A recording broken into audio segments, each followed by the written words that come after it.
you really want me on the team. What's your approach to recruiting? You want first place, come play with me. You want second place, go somewhere else. Like, I would watch Magic play. I'd watch Michael play. And I would see them do these unbelievable things, and I'd say, you know, can I get to that level? I don't know, but let's find out.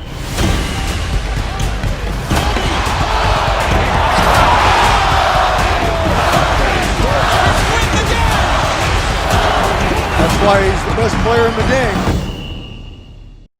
Good evening. We start tonight with some breaking news. So much of the world is just in shock. Retired Los Angeles Lakers basketball star Kobe Bryant has been killed in a helicopter crash. What I've learned is to always keep going. Always. You know, there's been times, particularly early in my career, where it just feels like this is the end. But what I've come to find out is that, you know, no matter what happens, the storm eventually ends. And when the storm does end, you want to make sure that you're ready. And so I've really learned to put one foot in front of the other, good, bad, or indifferent, because eventually that storm passes. With the 13th pick in the 1996 NBA Draft, the Charlotte Hornets select Kobe Bryant from Lower Merion High School in Pennsylvania. Every time I step on a basketball court, I'm going to put a strong effort out there on the floor. I'm not going to leave anything on the floor. Kobe pops out. Kobe's going to go. A couple of left-handed dribbles. Has a look at it. The Lakers win! And as I'm walking onto the court, who do I see? I see Kobe Bryant, already working out. And I'm like, okay, it's kind of cool. It's Kobe. So I worked out for a good hour and a half. And when I came off, after I was done, I sat down, and of course I still heard the ball bouncing. I looked down, I'm like, this guy's still working out? He was working out for like, it looks like he was in a dead sweat when I got here. Right. And he's still going. And it's not like his moves are nonchalant or lazy. He's doing like game moves, you know? I sit there and I unlace my shoes. I'm like, I want to see how long this goes. So I sit out there and watch. Another 25 minutes. And he got done. I said, okay, I think I've seen enough. Go play, you know, come back, get in the sauna, get ready for the game. That game, he drops 40 on us, okay? And after the game is over, I'm like, I have to ask this guy. Like, I have to understand, like, why he works like that. Right. So after the game is over, I'm like, hey, Kobe, like, why were you in the gym for so long? He's like, because I saw you come in. And I wanted you to know that it doesn't matter how hard you work, that I'm willing to work harder than you. Wow. And he's like, there's nothing wrong with that. Like, I'm not saying I dislike you as a person.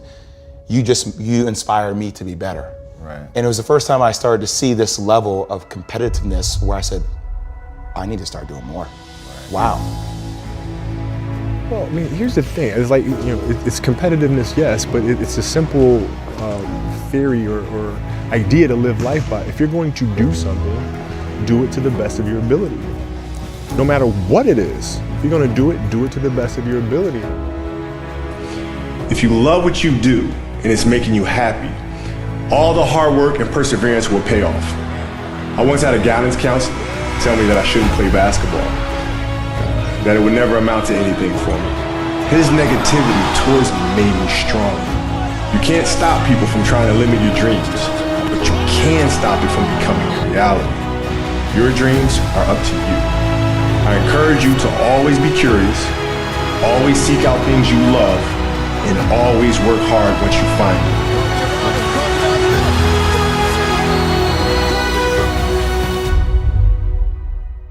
Everything was done to try to learn how to become a better basketball player. Everything. And so when you have that point of view, then literally the world becomes your library to help you to become better at your craft. So because you know what you want, the world's giving you exactly the information you need to become better at it. Because you know what you're looking for.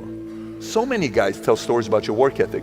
Yeah. What was really your work ethic like, and for how long did you stay disciplined? Well, I mean, every day. I mean, since 20 years. I mean, it was an everyday process, and trying to figure out strengths and weaknesses. For example, jumping ability. Man, my vertical was a 40. It wasn't a 46 or a 45. My hands are big, but they're not massive. right? So you got to figure out ways to strengthen them so your hands are strong enough to be able to palm a ball and do the things that you need to do. Quickness, I was quick, but not insanely quick. I was fast, but not ridiculously fast, right? So I had to rely on skill a lot more. I had to rely on angles a lot more. I had to study the game a lot more. And but I enjoyed it though. So like from the time I can remember when I started watching the game, I studied the game and it just never changed. It's a good separation for me, you know, emotionally, to be able to put myself in a place where at practice or when I'm training or during games, I switch my mind to something else. I switch my mode into something else, right? For me, it's the equivalent of Maximus Decimus Meridius in Gladiator picking up the dirt, smelling the dirt. It's go time, right? So that was my mental switch. It was like an actor getting ready for a film. You got to put yourself in that cage. When you're in that cage, you are that character. And then when you leave there, it's something completely different. But when I'm in that cage, bro, don't touch me, don't talk to me. Just leave me alone.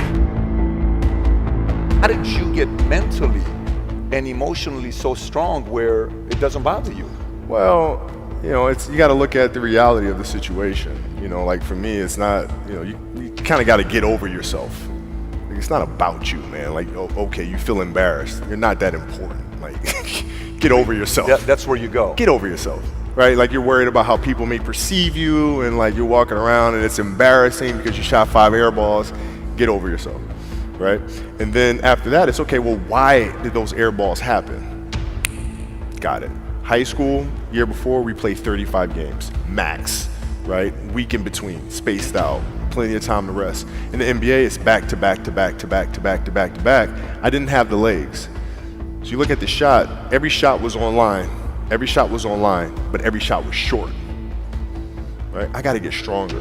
I gotta train differently. The weight training program that I'm doing, I gotta tailor it for an 82-game season so that when the playoffs come around, my legs are stronger and that ball gets there. So I look at it with rationale and say, okay, well, the reason why I shot air balls is because my legs aren't there. I go, well, next year they'll be there. That was it. Done. Were there some names that you looked at and says, these 3 guys are as crazy as I am? At the time, I deal with what I've referred to as Goat Mountain. I went to Goat Mountain and I talked to Magic, Michael, Bird, Hakeem Olajuwon, Jerry West, Oscar Robinson, Bill Russell. You know, so I would talk to them. What did you do? What were your experiences? Michael in particular, he's become my big brother. He's been my big brother since I first came in the league. And what was that process like?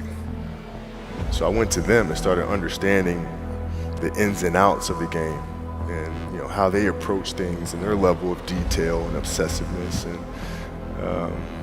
that's what I did. You know, you got a lot of people paying their hard-earned money to come watch you perform. It's your job to be in shape. It's your job to be strong enough to perform at that level every single night. And as a competitor, I'm not ducking shit. Like, it's not, oh my God, my back hurts, I'm sore, we gotta play Vince Carter and Toronto Raptors tonight.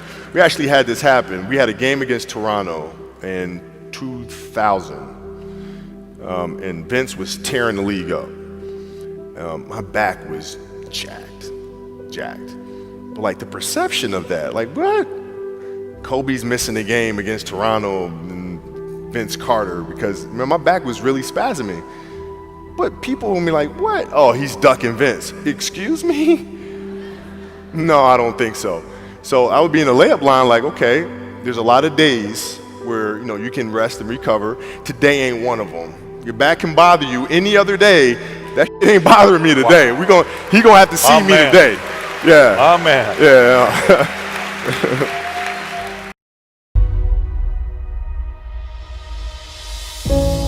Thank you from the bottom of my heart. God, I love you guys. And I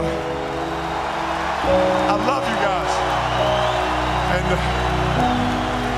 my family, to my family, my wife Vanessa, our daughters Natalia and Gianna, you know, thank you guys for all your sacrifice. You know, for all the hours I spent in the gym working and training. And Vanessa, you holding down the family the way that you have. I can't, there's no way that I can thank you enough for that. So from the bottom of my heart, thank you. And what can I say? Mamba out.